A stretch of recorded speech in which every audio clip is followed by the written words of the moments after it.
Hello everyone, स्वागत है आपके अपने यूट्यूब चैनल वाइसर पर। और आज हम देखने के लिए जा रहे हैं कक्षा 10वीं गणित का एक्सरसाइज 3.6 क्वेश्चन नंबर होने वाला है फर्स्ट का तीसरा और चौथा भाग। और ये क्वेश्चन देखो पहली नज़र में मुश्किल लगता है, ठीक है, शुरू में देख लो तो लगना भी चाहिए, है ना। लेकिन अगर आप हर एक बात को, हर एक स्टेप को यदि सही तरीके से समझते चलते हैं तो क्वेश्चन बेहद ही आसान है। देखो शुरू में जब हो सकता है एक दो बार बनाओ, आपके लिए अगर क्वेश्चन नया है एक दो बार बनाओ तो थोड़ा मुश्किल लगेगा, लेकिन इसके अगर मुश्किल लग रहा है तो छोड़ो मत। थोड़ा कम भी समझ में आ रहा है उसको 3-4 बार 5 बार 6 बार प्रैक्टिस करो।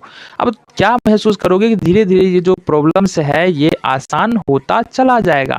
तो फिलहाल क्वेश्चन को देख लेते हैं। क्वेश्चन है हमारे पास 4/x + 3y = 14 समीकरण 1 के रूप में और 3x - 4y = 23 समीकरण 2 के रूप में। करना क्या है, हमको इसको सिंपल रैखिक समीकरण बनाना है और देन उसका क्या करना है, सॉल्यूशन निकालना है।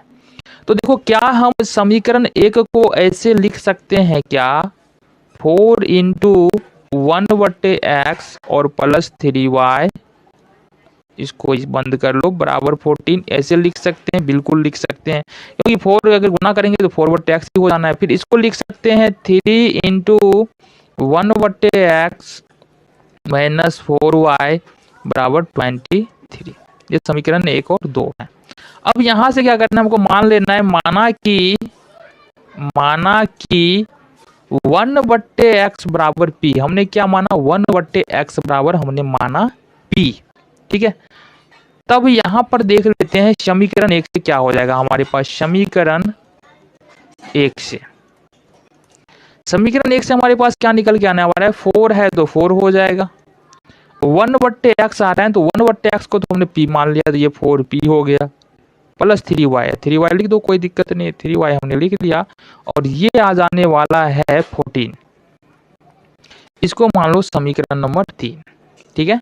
समीकरण 2 से हम क्या लिख सकते हैं, देखो समीकरण 2 से ये लिख सकते हैं 3 × 1/x है ना, तो 3 × 1/x को तो p माना है हमने, तो 3 का 3 हो जाएगा, 1/x को माना है p और माइनस है तो माइनस हो जाएगा, और ये हो जाएगा 4y बराबर में 23, कोई दिक्कत नहीं है, ये हो जाएगा समीकरण नंबर 4।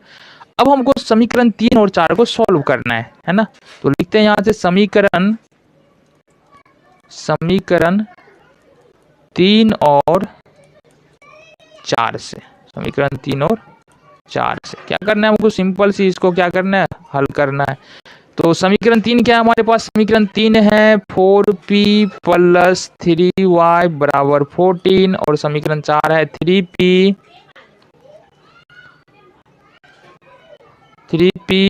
4y बराबर में 23।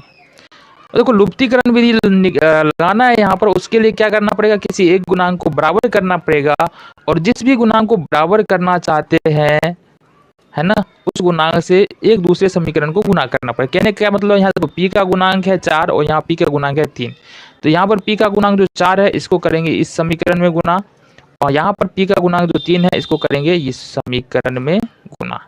अब आगे का काम इधर देख लेते हैं। अब यहाँ से देखो p को यदि 3 से गुना, 4 को यदि 3 से गुना करे तो 4 × 12p हो जाएगा, यहाँ पर ये हो जाएगा 12p। इसके बाद प्लस है तो प्लस लगा लो, फिर उसके बाद 3 और 3y को 3 से गुना करेंगे, ये हो जाएगा 9y, बराबर है तो बराबर 2, और 14 कितना हो जाएगा, 14 42 हो जाएगा, ये हो जाएगा 42, यही हो जाएगा ना। चलो अब यहां से देख लेते हैं, 4 × 12p तो होगा ही, 12p तो होगा ही, और साथ ही साथ हो जाएगा माइनस है तो माइनस लगा लो। उसके बाद यहाँ हो जाएगा 4 × 4 16y और बराबर में हो जाएगा हमारा 23 × 4 = 92, ठीक है। ये हो जाने वाला है हमारा, सिंपल सा लॉजिक है, सिंपल सा मेथड है, देखो। चलो अब यहाँ पर एक बात यहाँ पर गौर करो कि देखो ये दोनों तो बराबर आ चुका है, लेकिन चिन्ह क्या है, चिन्ह है यहाँ पर समान, इसलिए यहाँ पर घटाना पड़ेगा। जब भी समान गुणांक का चिन्ह यहाँ पर बराबर आ जाए तो यहाँ पर घटाते हैं, जब भी घटाते हैं तो नीचे का चिन्ह बदल जाता है, जो प्लस है वो माइनस, जो माइनस है वो प्लस, तो ये 0 हो जाएगा। 12p में से 12p घटाएंगे तो ये हो जाएगा 0, 16 और 9 हो जाएगा ये 25y, और 2 में से 2 हो जाएगा 0, ठीक है, और 9 में से 4 घटाएंगे तो ये हो जाने वाला है 5। तो y बराबर जो यहाँ से निकल के आ रहा है 50 बट्टे माइनस 50 हो जाएगा ना, ये हो जाएगा माइनस में 50, ठीक है। तो ये होगा माइनस 50 बट्टे में 25, माइनस 50 25, ये हो जाने वाला है हमारा यहाँ से कितना कितना कितना कितना माइनस में 2। 2 बार में तो कटेगा और माइनस में है तो आ जाएगा। तो माइनस में यहाँ से 2 हमारा निकल के y बराबर निकल के -2 आ गया है। y का मान देखो, y का मान समीकरण किसी में रख लो, 3 या 4 में, 3 में रखो। 3 में रखने पर तो समीकरण 3 क्या है हमारे पास, समीकरण 4p + 3y बराबर 14। 4p + 3y बराबर है 14। तो यहाँ से हो जाएगा हमारा 4p, और ये हमने निकाला है 3 × -2, ये -2 है ना, y का वैल्यू यहाँ निकाला है, -2 रख दिए यहाँ पर, तो हो जाएगा 14। यहाँ देख लो 4p तो 4p रहेगा, और 3 दूनी -6 होगा, 3 दूनी कितना हो जाएगा -6, और -6 को यदि इस तरफ ले जाए तो ये क्या हो जाएगा, -6 को यदि इस तरफ ले जाए तो क्या होगा, प्लस में 6 हो जाएगा। गौर से देखना, ये होगा 14 + 6। अब यहाँ देख लेते हैं इसका कैलकुलेशन, ये हो जाएगा 4p बराबर ये हो जाने वाला है 20, कितना 20। तो p बराबर होने वाला है यहाँ पर 20/4, मतलब 4 पंचे 20। अब यहाँ पर देखो p का वैल्यू निकल के आ रहा है 20, लेकिन हमने माना था कि 1/x बराबर p, इसलिए इसको लिख सकते हैं ऐसे 1/x, और p का वैल्यू यहाँ पर निकल कर आ रहा है 5। तो यहाँ से क्या होने वाला है, ये होने वाला है 5x बराबर 1, और ये हो जाएगा x बराबर 1/5। तो ये दोनों ही वैल्यू, हमारा x का वैल्यू निकल के आ रहा है 1/5, और y का वैल्यू निकल के आ रहा है -2। तो इस तरीके से ये पहला नंबर क्वेश्चन होता है। सब देखते हैं दूसरे नंबर क्वेश्चन को। तो क्वेश्चन नंबर 4 को देख लेते हैं। क्वेश्चन नंबर 4 देख लो, हमारे पास फिर से क्या हुआ, मुश्किल लग रहा है? अरे नहीं, बिल्कुल आसान है। देखो इस तरह के क्वेश्चन को करने का तरीका क्या होना चाहिए, पहले ये बात कर ले। देखो इस तरह क्वेश्चन को जब भी करें तो इस क्वेश्चन को 3 पार्ट में डिवाइड कर लो, और तीनों पार्ट को आप अलग अलग करके सॉल्व करो, तीनों को मिला दो, क्वेश्चन हो जाएगा हमारा कंप्लीट, और समझ में भी आ जाने वाला है। क्योंकि ये छोटा वाला जो है ना इक्वेशन तो हमने सॉल्व किया है, वो तो हमको आता है, लेकिन यहाँ पर चूंकि ये वाला है ना, ये थोड़ा सा लंबा हो जाता है क्वेश्चन, तो लंबा को किस तरीके से कम कर सकते हैं ये हम बात करेंगे, और 3 पार्ट क्या है ये भी हम बात करने वाले हैं। किस तरीके से हम क्वेश्चन को आसानी के साथ समझ सकते हैं, सॉल्व कर सकते हैं, ये सारी बातें होंगी क्वेश्चन में आगे। तो बने रहो पूरी वीडियो में। क्वेश्चन नंबर देख लो। सबसे पहला बात, ये समीकरण 1 है हमारे पास, और समीकरण 2 है, समीकरण 1 और 2 है। सबसे पहली बात है कि इसको हम क्या लिख सकते हैं। देखो समीकरण 1 से क्या लिख सकते हैं, इसको यहीं ऊपर में ही बात कर लेते हैं। इसको इस तरीके से लिख सकते हैं क्या, समीकरण 1 को जो है हम इस तरीके से लिख सकते हैं क्या, 5 इंटू यहाँ पर 5 इंटू 1/x - 1, इसको ऐसे लिखा जा सकता है क्या? आंसर जी बिल्कुल लिखा जा सकता है। 5 को 1 से गुना करेंगे तो 5/x - 1 ही तो होना है, तो क्यों नहीं लिख सकते हैं। चलो प्लस में है तो प्लस लगा लीजिए। फिर इसको लिख सकते हैं क्या, अब ये तो ये तो दिया ही हुआ है कि 1/y - 2 बराबर में है 2। इसके अलावा समीकरण 2 को क्या इस तरीके से लिखा जा सकता है क्या, 6 इंटू 1/x - 1, और फिर माइनस है तो माइनस लगा लो, और फिर 3 इंटू 1/y - 2, और यहाँ पर हो जाएगा हमारा 1, है ना। तो इस तरीके से कुछ इस प्रकार से हम लिख सकते हैं इक्वेशंस को। तो जब ये लिखा जा चुका है ना, तो अब देख लेते हैं क्या करना है हमको।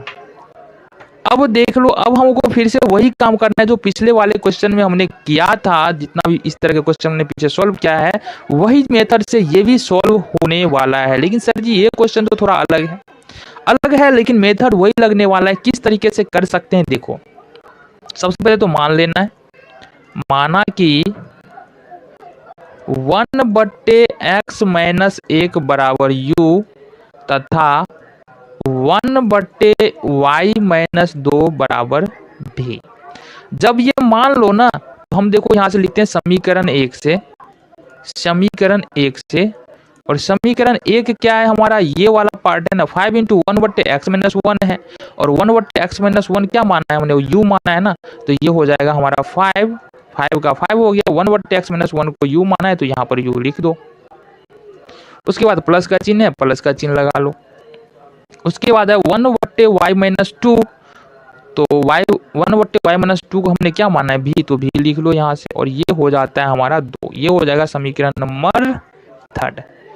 ठीक है, समीकरण 1 से हमने ये लिखा। समीकरण 2 से क्या लिख सकते हैं, जरा देखो, समीकरण 2 से क्या लिख सकते हैं, 6 × 1/x - 1 है, तो इसको हम लिख सकते हैं 6 तो लिखना पड़ेगा, साथ ही 1/x - 1 है, तो इसको लिख सकते हैं 6, और 1/x - 1 को लिखना है हमको u, तो यहाँ पर u हो जाएगा 6u हो जाएगा, माइनस है माइनस लिख लो। फिर है 3 × 1/y - 2, तो 3 का 3 हुआ, और 1 - y/2 को हम यहाँ पर लिख रहे हैं v, तो ये हो जाएगा 3v बराबर में 1। ये समीकरण नंबर 4 हुआ। तो समीकरण 3 और 4 आ चुका है यहाँ पर हमारा। फिर से क्या करते हैं, इसको सॉल्व करते हैं। देखो, समीकरण 3 और 4 से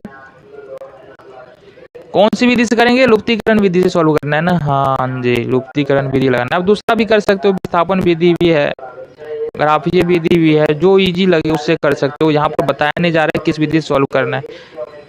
6u - 3v बराबर 1। अब लुप्तीकरण विधि से सॉल्व करना है तो क्या करना है, देखो, गुणांक बराबर करना पड़ेगा। इसके लिए देखो, यहाँ पर ये u का गुणांक 5, तो समीकरण इसमें गुना करेंगे 5 से। यहाँ पर u का गुणांक 6, तो यहाँ पर गुना करना है 6 से। ठीक है, समझ में आ रहे हैं ना, देखो समझ के क्वेश्चन को यार। हाँ, यहाँ पर देखो पार्ट की बात करें ना, पार्ट में बांट के कैसे क्वेश्चन करना है। तो ये वाला काम जो हो रहा है ना, ये पार्ट 1 था हमारा, और 1 ही चल रहा है अभी तक। अब इसको क्या कर सकते हैं, देखो यहाँ से 5 ये कितना हो जाएगा, 6 × 5 कितना हो जाएगा, ये हो जाएगा 6 × 5 30u + 6v बराबर 12। 6 × 5 30, 6v, और ये हो जाएगा 6 × 2 = 12। ये हो जाने वाला है हमारा 6 × 5 30u, ये, और ये हो जाएगा 5 - 15v, और ये होने वाला है 5। ठीक है, ये होने वाला है 5। ठीक है, तो यहाँ से हम यहाँ से लिख ले रहे हैं। अब देखो 30u और 30u तो बराबर हो चुका है, लुप्त तो करना है, लेकिन चिन्ह है इसका समान, इसलिए क्या करेंगे, घटाएंगे, तो लिख देते हैं घटाने पर।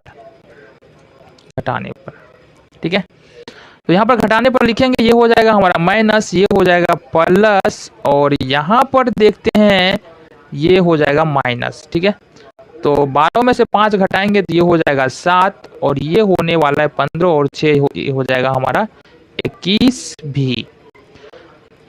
तो 21v बराबर 7 है, तो v बराबर देखो यहाँ से निकल के आने वाला है 7/21, मतलब 7 दिया है 21, 1/3। v बराबर यहाँ से निकल के जो आ रहा है ना हमारा, वो निकल के आ रहा है 1/3। सही से लिख लो, v का वैल्यू निकल के आ रहा है हमारा 1/3। अब यहाँ से देख लो आगे की कहानी। v का मान समीकरण 3 में या 4 में रखो। समीकरण 3 में रखने पर v का मान क्या करना है हमको, अपने को समीकरण 3 में रख देना है। तो v का वैल्यू रखना है समीकरण 3 में। समीकरण 3 हमारे पास है 5u + v बराबर 2। 5u + v बराबर 2, ये है समीकरण नंबर 3। और यहाँ से हमने v बराबर जो निकाला है 5u और प्लस v बराबर निकाला है हमने 1/3, और ये है 2। चलो देख लेते हैं आगे 5u। अब इसको अगर इस तरफ ले आए तो ये हो जाएगा यहाँ इसके घटा में 2 - 1/3, ये प्लस में, दूसरी तरफ जाकर हो जाएगा माइनस में। इसमें तो कोई दिक्कत नहीं है। चलो, और इसके नीचे में देख लो, यदि समझना चाहो तो 1 लिख सकते हैं। अब सिंपल यहाँ पर क्या है, सिंपल सब्सट्रैक्शन है, भिन्न का घटाव है। 1 3 का लघुत्तम 3, 1 को 3 से भाग देंगे 3 हो जाएगा, 3 को 2 से गुना करेंगे 6 हो जाएगा, माइनस 3 इकाई 3 और 1 इकाई 1। तो ये होने वाला है 5u बराबर 5/3। और u बराबर यहाँ से लिखे, अब यहाँ इधर आना पड़ेगा हमको। अगर हम u बराबर यहाँ से लिखे, u बराबर लिखे यहाँ से u बराबर लिखे तो क्या लिख सकते हैं, 5/3 इंटू ये 5 जो है वो नीचे आ जाएगा ना 5, तो ये निकल के आ जा रहा है 1/3। क्या निकल के आ रहा है 1/3। तो यहाँ पर u बराबर भी निकल के आ रहा है 1/3 और v बराबर भी निकल के आ रहा है 1/3, है ना। लेकिन देखो यहाँ पर एक बात और है ना, क्या बात है, लेकिन लेकिन लेकिन बातें तो है, लेकिन हमने माना था कि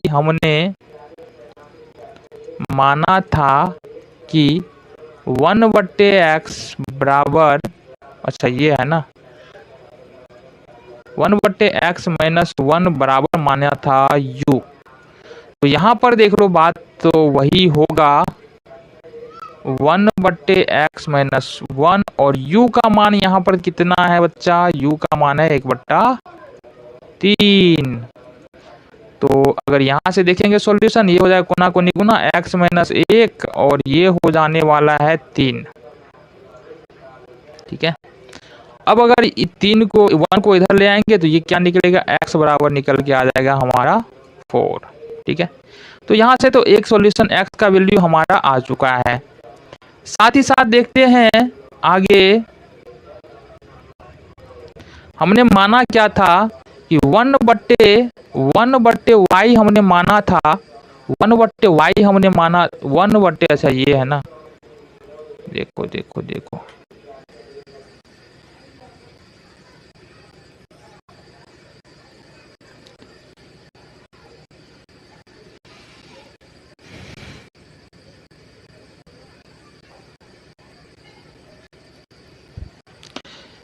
साथ ही साथ हमने माना था कि 1/y माइनस 2, क्या माना था 1/y माइनस 2 बराबर v, ये माना था। और v का वैल्यू अभी कितना निकाल चुके हैं हम, 1/y माइनस 2 और v का वैल्यू भी हमने निकाला है 1/3। तो ये कितना निकल के आने वाला है देख लो, कोना कोनी गुना करो y माइनस 2 हो जाएगा और ये हो जाएगा कोना कोनी गुना में 3 हो जाएगा, 3 1 जा 3 हो जाएगा, y माइनस 2 और ये हो जाएगा। तो ये अब इसको अगर इस साइड लेके आए तो y बराबर कितना हो जाएगा 3 और ये माइनस में, इस तरफ आकर हो जाएगा प्लस में। तो x और y दोनों का वैल्यू हमारे पास आ चुका है। इस तरह से ये क्वेश्चन नंबर जो है 3 और 4 होता है समाप्त। मिलते हैं आपसे अगले वीडियो में इसी एक्सरसाइज के अगले क्वेश्चन के साथ।